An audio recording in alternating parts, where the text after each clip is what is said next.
जो मानव जीवन में इस प्रकार वेदों द्वारा स्थापित यज्ञ चक्र का पालन नहीं करता, वह निश्चय ही पापमय जीवन व्यतीत करता है।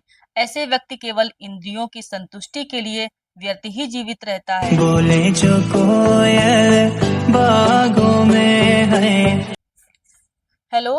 हाँ बेटा। हेलो मम्मी, हम और राधा मार्केट आए हुए हैं। उसे कुछ शॉपिंग करनी थी और उसके बाद हम लोग पिक्चर देखने जाएंगे। ठीक है बेटा। शाम का डिनर भी करके आएंगे तो आप खा लेना। अच्छा ठीक है। Okay mummy, bye bye. ठीक है ठीक है।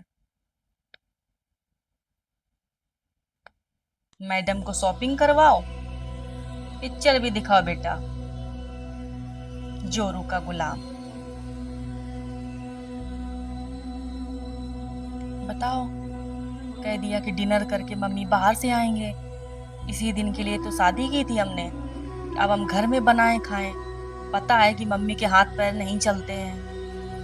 ये बेटा भी ना शादी होते ही बीबी के गुलाम बन जाते हैं। चलो थोड़ी देर टीवी देख लेते हैं। मैं जोरू का गुलाम। सत्यानाशी, इसमें भी यही आ रहा है।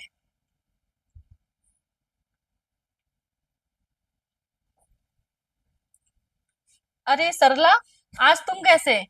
आओ बैठो आके। हाँ भाभी, फ्री थी तो मैंने सोचा चलो आपसे मिल लेते हैं चल के आज। और भाभी बताओ, कैसी हो, क्या हाल चाल है? अरे बस ठीक ही है हमारे तो हाल चाल। क्यों, ऐसी कौन सी बात है? अरे तुम्हें मैं क्या बताऊं अपने घर के हाल, कुछ नहीं कह सकते हैं। अरे अब तो बेटी की भी शादी हो गई, बेटे के भी शादी हो गई। अब तो तुम फ्री हो, बहू भी आ गई घर में काम करने के लिए। अरे सरला, बहू तो आ गई है, पर उसका आना ना आना सब बराबर है इस घर में। क्यों, सब ठीक तो है ना घर पे? अरे क्या बताऊं तुझे मैं सरला, तुझे बताऊं कि ना बताऊं, मुझे खुद ही समझ में नहीं आ रहा है। देखो भाभी, अगर बात छुपाने वाली हो तो मत बताओ। अगर आपको लगता है कि नहीं बात बताने वाली है तो आप बता दो। हम कोई आपसे जबरदस्ती तो पूछेंगे नहीं। देख सरला, तेरे से कोई बात छुपी तो है नहीं। एक तू ही तो है जो मैं अपने दिल की बात तेरे से कर लेती हूँ। कौन है इस घर में? कोई नहीं सुनता है। लड़के की शादी हो जाती है, लड़का बहू सब, क्या कहें अब तुमसे। बस इस घर में तेरे भाई साहब हैं जो मेरी बात हमेशा सुनते हैं। वो अपने मम्मी पापा की भी बात नहीं सुनते थे। हमें सब याद है पुरानी बातें जब हमारी शादी होके आई थी। लेकिन वो मेरी बात एक एक मानते थे और आज भी मानते हैं। बस उन्हीं की वजह से तो मैं इतनी खुश हूँ, वरना अभी तक तो क्या होता हमें खुद नहीं पता। हाँ तो बताओ, क्या परेशानी है, क्या दिक्कत है? अरे बात बहू की है। शुरू शुरू में तो सब सही था, मैंने भी काम नहीं करवाया। मैंने सोचा चलो नई नई बहू है, कर लेगी, पूरी जिंदगी पड़ी है काम करने की, तो मैंने भी ज्यादा लोड नहीं रखा। वो तो महारानी हमें ही नौकर समझने लगी। लेटी रहती है 10-10 बजे तक। वो लड़का जब चाय लेके जाता है गोपाल, तब वो चाय पीती है बेड में, बताओ। फिर आती हैं 10 बजे नहा के। इसके बाद वो किचन में आती हैं तो वो गोपाल को भी साथ में लगा लेती हैं। हमने लड़के से कहा कि बेटा तेरा काम नहीं है, उसको करने दे। तो वो भी कहता है कि अरे मम्मी वो भी तो करती रहती है सारा दिन काम, तो हमने हेल्प करवा दी तो क्या हो गया। जोरू का गुलाम, सारा दिन यही चलता है। रोज तो पेट दर्द होता रहता है उनका। मम्मी मेरे पेट में दर्द हो रहा है, वो खाना परस के ले जाता है लड़का। वो खा लेती है आराम से बैठ के, थाली भी लेके आता है। हमने एक दिन डांटा, हमने कहा उसकी जूठी थाली क्यों लेके आते हो? तो कहता तो क्या हो गया मम्मी, मेरी पत्नी है। हम तो क्या बताएं सरला, तुम्हें बहुत परेशान है। हम नहीं कह सकते हैं क्या क्या होता है मेरे घर में, क्या क्या बताएं तुम्हें। हाँ वो तो है। अरे वो अपने कपड़े भी गोपाल से धुलवाती है, चलो प्रेस अच्छा, बात करवाती बाद है। में कर लेना। ये लो पहले हल्दी वाला दूध पियो अपना। देखा सरला, भाई साहब कितना करते हैं तुम्हारे मेरे लिए। एक यही तो है जो मतलब कुछ भी काम कहो सारा काम मेरा कर देते हैं। बहुत सुख है इनसे। हाँ भाभी, ये तो मैंने देखा अभी। भाई साहब बहुत करते हैं आपके लिए। इस मामले में गोपाल के पापा बहुत अच्छे हैं। पहले जब बच्चे नहीं थे, शादी हुई थी, अगर हम काम कर करके थक जाते थे ना, बहुत हेल्प करवाते थे मेरी। कहते चलो दोनों लोग मिल के काम कर लेते हैं। और तुम्हें एक बात बताएं सरला, हमें दूध की तो कभी चिंता नहीं रहती है। हमारा काम होता है दूध वाले से दूध रख देना किचन में। हमेशा गर्म करते हैं तुम्हारे भाई साहब। और खाना तो इतना अच्छा बनाते हैं कि खा लोगी तो उंगलियां चाटती रह जाओगी। हाँ भाभी, भाई साहब हैं तो बहुत केयरिंग। अभी मैंने देखा वही तो। भाभी, ये बताओ, भाई साहब जब आपके किसी भी काम के लिए हाथ बटाते हैं तो आपको कैसा लगता है? बस मैं यही सोचती हूँ कि मेरे जैसा खुशकिस्मत इस दुनिया में कोई नहीं है।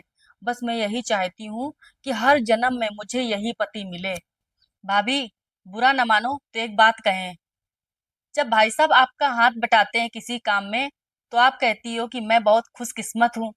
वही काम आपके बहू बेटे करते हैं तो आपको परेशानी होती है। ऐसा क्यों? ऐसा क्यों? ऐसा क्यों? देखो भाभी, बेटा आपका है, आपका ही खून है। भाई साहब आपके लिए करते हैं तो आपको अच्छा लगता है। आप ही कहती हो कि बहुत केयर करते हैं, हमें बहुत खुशी होती है। और आपका बेटा आपकी बहू के लिए करता है तो आपको गुस्सा आती है, आप देख नहीं सकती हो। तो ऐसा क्यों सोचती हो आप? आपका ही तो बेटा है, आपकी ही तो बहू है। अगर वो अपनी वाइफ की केयर कर रहा है तो आपको क्यों जलन होती है? ऐसा मत सोचो भाभी। आप अपना घर तोड़ लोगी, आप अपने घर में खुशियां नहीं ला पाओगी। आप अपने परिवार को जोड़ के रखिए, इसमें खुशियां हैं क्योंकि वो अपनी पत्नी के लिए कर रहा है जैसे आपके लिए भाई साहब करते हैं। ऐसा मत सोचो भाभी। अगर उसका पति ही उसकी केयर नहीं करेगा तो उसको कौन देखने वाला है? आप तो जल ही रही हो कि वो बेटे को भी नहीं बर्दाश्त हो रहा है आपको देख के। और रही बात जोरू का गुलाम भाभी, तो जोरू के गुलाम तो भाई साहब भी हैं। आप भी कहती हो कि वो खाना बनाते हैं, वो दूध गर्म कर देते हैं, वो आपको हल्दी वाला दूध देते हैं। तो आप यहीं से सोचो, आपको अच्छा लगता है कि नहीं? तो आप अपने घर में खुशियां लाओ, अपने परिवार को जोड़ के रखो। बस हम इतना ही कहेंगे भाभी, बाकी आपकी मर्जी। आपके बेटा है, आपकी बहू है, हम क्या कह सकते हैं। तुम सही कह रही हो सरला। हमें अपने बेटे बहू के लिए इतना नहीं जलना चाहिए। हम बहुत ज्यादा गलत सोच रहे थे। आखिर उनकी भी निजी जिंदगी है। इस उम्र में अगर नहीं घूमेंगे फिरेंगे तो कब घूमेंगे फिरेंगे? हम बहुत गलत सोच रहे थे अपने बेटे के बारे में।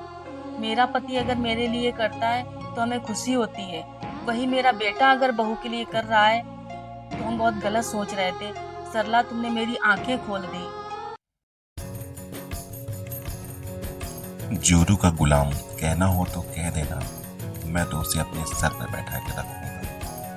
जो मेरे लिए अपना घर, परिवार, रिश्ते, नाते सब कुछ छोड़कर आई है। दोस्तों, प्यार भी कितना अजीब है।